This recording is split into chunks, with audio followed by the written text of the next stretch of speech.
All right, let's kick off this explainer with a bit of a confession. A few years ago, as a due diligence researcher with about 10 years of solid experience under my belt, I took on a new assessment. On the surface, the target, a cross-border payment brand, was an absolute dream. I mean, the project team was incredibly cooperative. Every single piece of paperwork, every regulatory document, it was all perfectly in place. I checked the founders' backgrounds, all alumni of top-tier, globally recognized companies. I scoured the internet for 3 years' worth of media coverage and found literally zero negative press. Not a single complaint, no whispers of fraud anywhere. I ran it through my entire rigorous standard checklist, and every single item got a bright green tick. So I wrote a rock-solid report concluding no material risks identified. And then, about 18 months later, the whole thing completely blew up. So what actually happened to this seemingly perfect cross-border payment brand? Well, the project itself didn't fail. Operationally, they were doing exactly what they said they'd do. What collapsed was the parent company standing behind them, a parent company I hadn't truly pierced through to investigate. When that parent entity hit a severe cash flow crisis, it triggered this catastrophic chain reaction. The subsidiary's operational continuity, its custodial funds, its auditor independence, everything just fractured. And it exposed a really harsh truth for me. From a purely technical standpoint, my investigation wasn't wrong. I thoroughly checked everything I set out to check. The problem was, the actual target of my investigation was entirely wrong. Which brings us to the million-dollar question. How on earth do you miss a fatal risk when you've literally checked every single box? How does a 10-year veteran let that slip by? Well, it happens because our traditional due diligence workflows are built on 3 invisible and, frankly, highly dangerous assumptions. Sure, in legacy business models these might hold up, but the second you step into cross-border operations, complex multi-entity structures, or new emerging industries, they completely fall apart. And if you don't realize that, you are walking into a trap blindfolded. Let's break those down. Illusion number 1 is that we instinctively investigate the brand.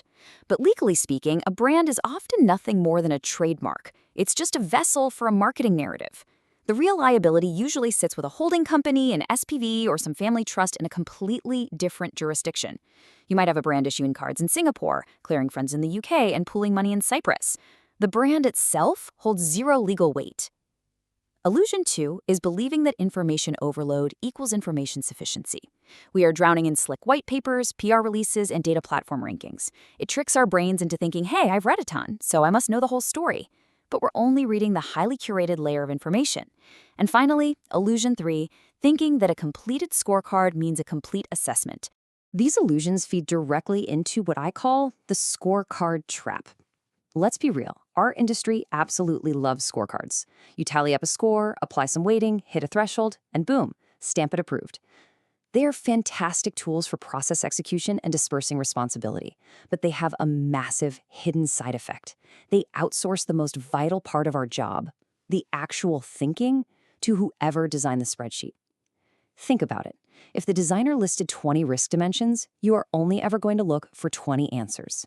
You become completely blinded to dimension number 21. Scorecards are great for tracking execution, but they are terrible tools for critical thinking. To fix this, we have to completely rebuild our foundational methodology. Moving forward, we need to structure our investigations by dividing the target into 3 distinct concentric layers. The outer slice is the brand layer, the middle slice is the entity layer, and the inner core is the ecosystem layer. The absolutely crucial thing to remember here is the inverse relationship between information density and risk density. That outside layer, it is overflowing with easy-to-find info, but it offers the lowest actual insight into real risk. The inner core, however, is nearly invisible to the public, yet it holds the highest density of fatal project-ending risk. Let's start with that outer ring, the brand layer. This is the shiny, public-facing stuff. It's the polished product decks, the social media buzz, the glowing media reports, and those really charismatic founder interviews. The terrifying reality is that 99% of standard due diligence stops right here. And why is that such a huge problem? Because this layer is entirely controlled by the project team. They dictate exactly what gets published, what gets hidden, and how the narrative is spun. Relying on this layer is quite literally letting the project grade its own exam. So we have to peel back that marketing veneer and hit the entity layer. This is where the real, legally binding network actually exists.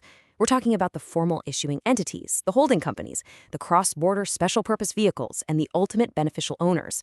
Now, this information isn't just handed to you in a neat press release.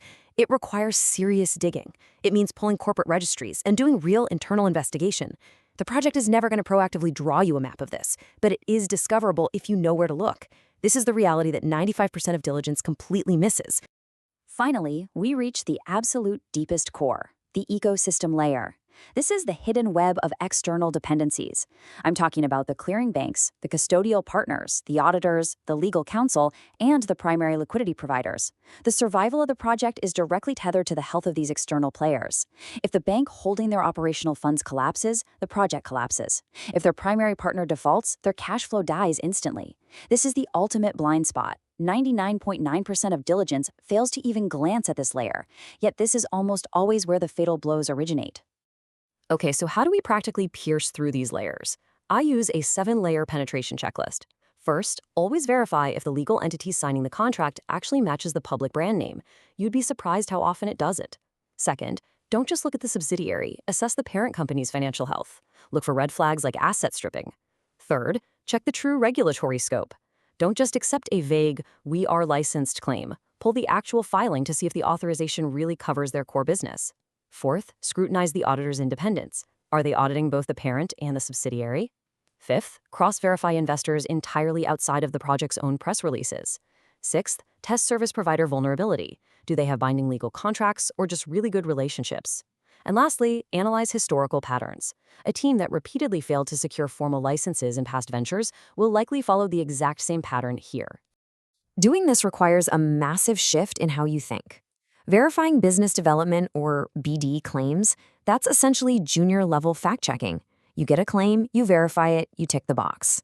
But the true veteran skill, the real art of investigation, is entirely different.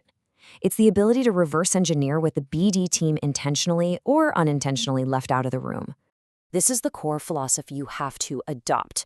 Look, BD teams aren't necessarily lying to you. In fact, they usually genuinely believe in what they're selling.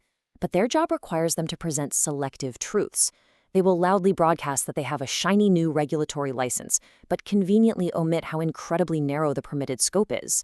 They'll hype up a partnership with a massive corporation, but leave out the fact that it's just early-stage exploratory talks, not a signed contract. Our job demands a negative diligence framework. We have to outsmart the polished pitch by actively searching the negative space. To execute this, I always rely on a framework of 4 reverse questions. Here is the absolute most important one. What is the question the project team least wants to be asked? Now, obviously, you should never ask this out loud in a meeting. That would completely ruin the dynamic. But this has to be the guiding internal compass for your entire investigation. As you're reading through their perfectly crafted materials, you need to be constantly asking yourself, what exactly are they actively steering my attention away from? The second reverse question is this. If the project fails, what is the most likely path to failure? The BD team is only ever going to sell you the success path. It's all sunshine, rainbows, and hockey stick growth charts. Your primary job as a researcher is to sit down and actively construct the exact blueprint of how this project will die. Where are the single points of failure in their ecosystem?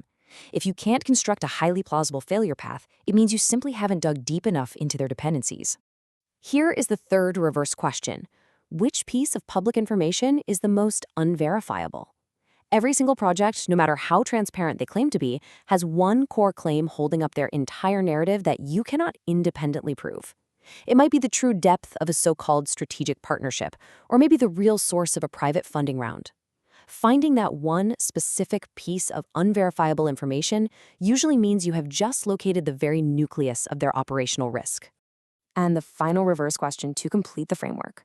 What is the true basis behind "we've always done it this way"? Whenever you challenge a process and the response you get is, "Well, we've always done it this way," alarm bells should be ringing in your head. That phrase is 10 times more dangerous than hearing "it's an industry standard." Because "we've always done it this way" usually hides severe operational fragility, a complete lack of adaptability, or a sketchy workaround for some regulatory hurdle they couldn't legally clear years ago. So where does all this leave us as professionals?